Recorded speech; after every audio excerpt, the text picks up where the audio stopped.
Rendez-vous dans ce nouveau numéro d'aiguillage à Val-d'Aon, où s'est tenu le 4e salon Odoo Miniature, une exposition de modélisme multidisciplinaire à dominante ferroviaire dont les aiguillonnautes ont pu suivre les différentes évolutions depuis la toute première édition.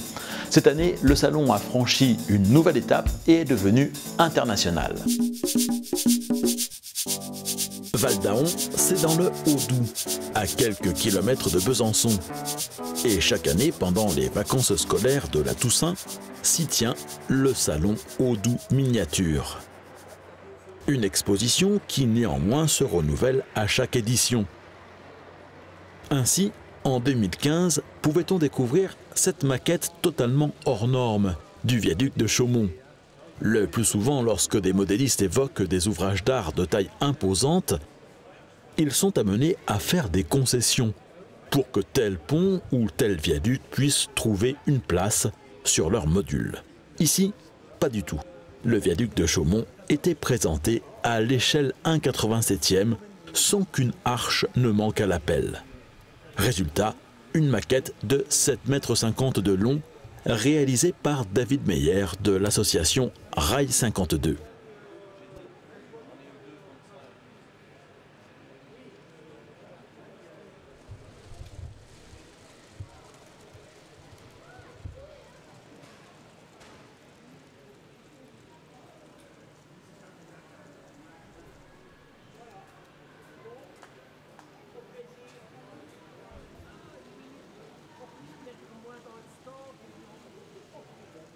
Cette année, le salon est devenu international grâce à la présence d'exposants suisses, ceux de Passion 2M, dont je vous avais présenté le très grand réseau de trains de jardin dans un précédent numéro d'aiguillage, et de modélistes allemands. Val-d'Aon est jumelé avec la ville de Maulbronn dans le land du Bade-Wurtemberg, non loin de Stuttgart. Et par chance, cette ville compte un club de modélistes ferroviaires, Modelbahnfreunde. Quoi de plus normal alors qu'ils se retrouvent invités de l'exposition Odoo Miniature, alors que des échanges existent entre les deux villes depuis de nombreuses années. Le jumelage a été officialisé en 1987, au niveau scolaire, sportif et culturel. Siegfried Strobel a fondé le club de modélisme ferroviaire de Maulbronn et en a été le président pendant plus de 30 ans. Aujourd'hui, il a passé la main, mais reste président d'honneur. Depuis les origines du jumelage avec Val-d'Aon, il vient régulièrement dans le Haut-Doubs, notamment avec sa fanfare. Siegfried pratique par ailleurs le modélisme ferroviaire depuis plus de 50 ans. Il avait bien l'idée de venir un jour avec des trains dans la ville jumelle de Maulbronn, mais ce sont des considérations techniques qui n'ont pas permis tout de suite de concrétiser ce projet. Des considérations qui ont fini par trouver une solution. Ich bin 50 Jahre Modelleisenbahner. Depuis 50 ans, il fait de train miniature. Wir fahren von Anfang an Zweileiter-Gleichstrom, auf Deutsch. So wie hier in Frankreich. Normalement, ils font la même chose que le système français. Normalement, oui. Haben aber viele Märklin-Freunde. Il y a beaucoup de gens qui ont le système Märklin chez nous en Allemagne. Und deshalb haben wir uns entschlossen, vor 4 Jahren eine Anlage mit Märklin-Gleis zu Ils ont bauen. décidé de construire justement un train miniature avec le système Märklin H. Und das Problem war für uns, wir kennen uns mit dem Märklin-Gleis nicht aus. Wir mussten uns einarbeiten.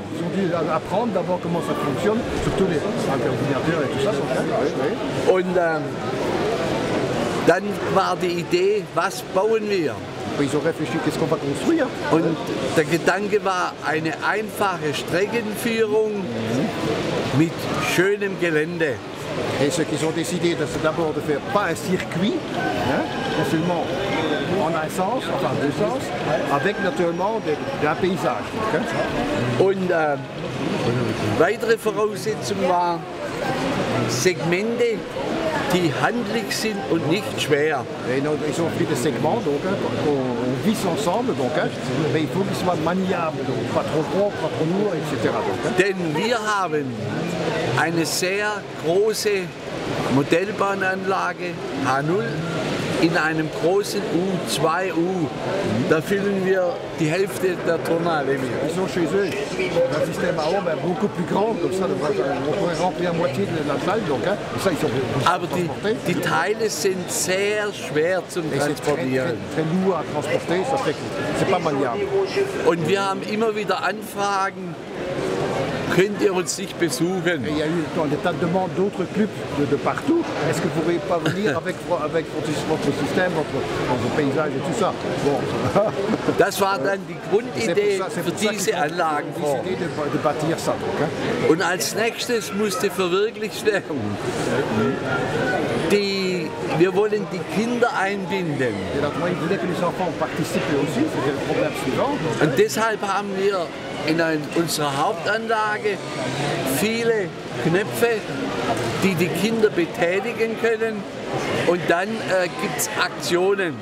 Das haben wir auch hier übernommen in der Anlage. Fait un peu partout des boutons qu'on peut pousser et qui met quelque chose en marche pour les enfants. Donc, hein.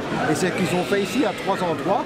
Il y a de l'action, si vous voulez, on doit pousser sur un bouton pour mettre ça en marche. Donc, hein. Und das ist zum Beispiel hier Ici, c'est eine Burg donc un château. mit Märchen. Ouais.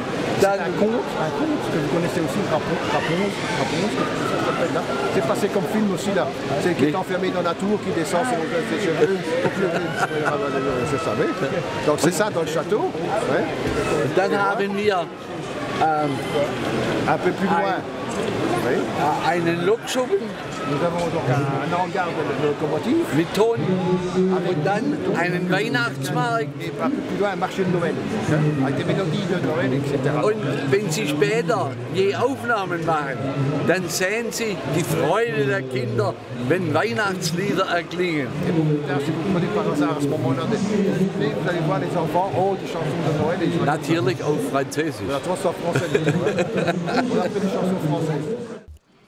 Même la bande-son du réseau a été traduite en français pour l'occasion. Je suis votre prince charmant. Veuillez m'ouvrir la porte, s'il vous plaît.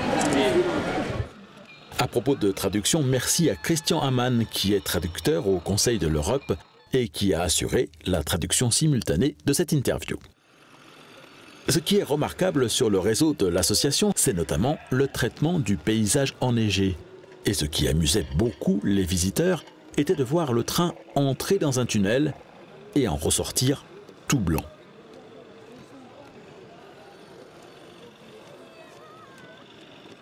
Il y avait bien sûr derrière cette magie une astuce sur laquelle Siegfried a bien voulu lever le voile.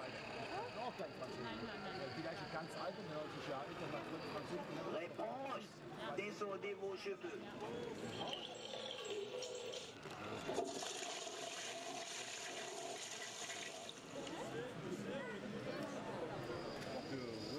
Et puis, que serait le salon Audoux Miniature sans la présence du major Jean-Michel Thiel et de ses sous-mariniers? Eh bien, sans doute assez différent. Vous avez eu un aperçu dans les précédents numéros d'aiguillage consacrés au salon des réalisations de ces modélistes qui présentent régulièrement des sous-marins à l'exposition. Son parcours de modéliste, Jean-Michel l'a commencé par le train.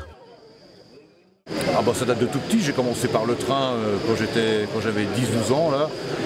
J'ai un peu abandonné le train parce que j'avais plus le temps quand j'ai commencé à travailler dans la marine nationale.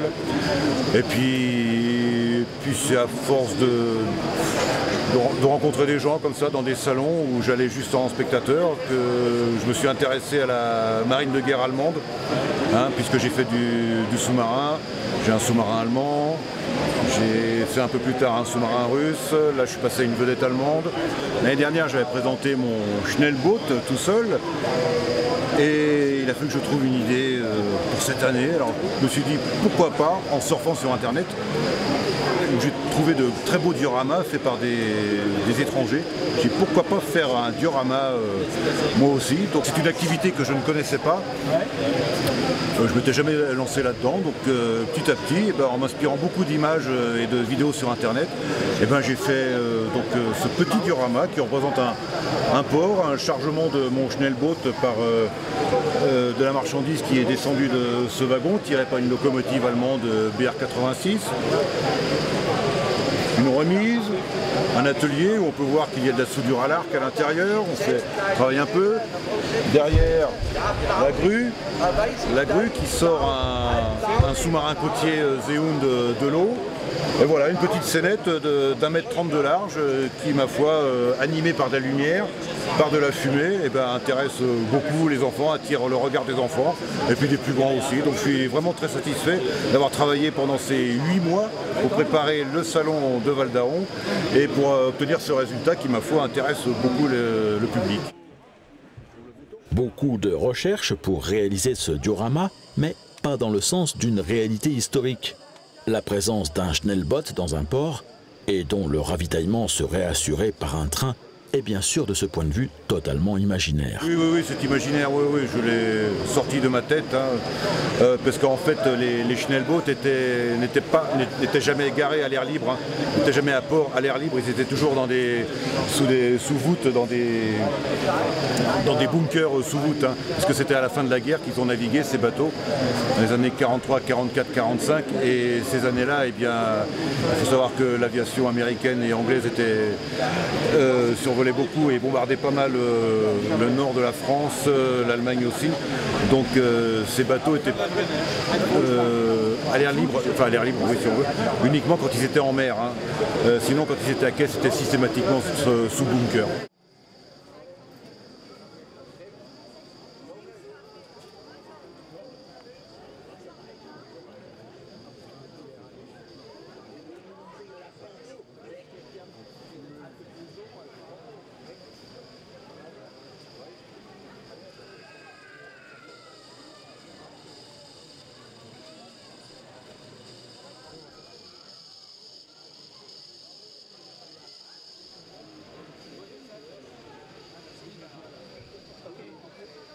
Pas mal d'autres choses à voir encore lors de cette édition 2015 du salon Oudou Miniature, mais je vous propose de les réserver pour d'autres numéros d'aiguillage dans lesquels je vous présenterai plus en détail certains des réseaux qui étaient présents sur cette exposition.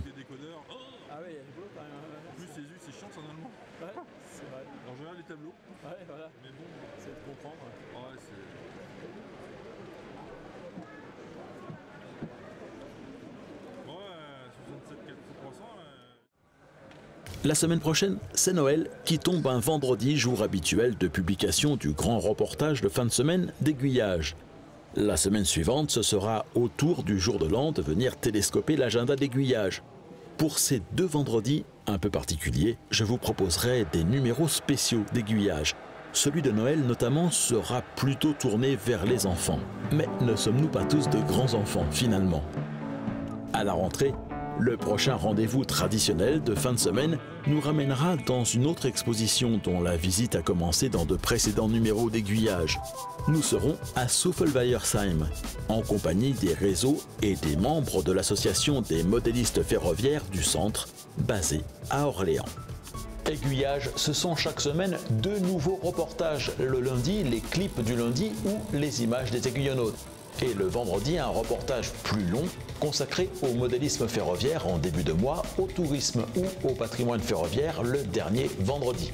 Pour être sûr de ne rater aucun de ces rendez-vous, abonnez-vous à la chaîne YouTube d'Aiguillage et à sa newsletter que vous trouverez sur le site www.aiguillage.eu. Et puis si vous souhaitez que ce magazine puisse continuer à vous proposer ainsi chaque semaine de nouvelles vidéos, devenez un aiguillonote VIP. Pour un montant laissé à votre libre appréciation, vous accéderez à une version sans publicité des vidéos d'aiguillage.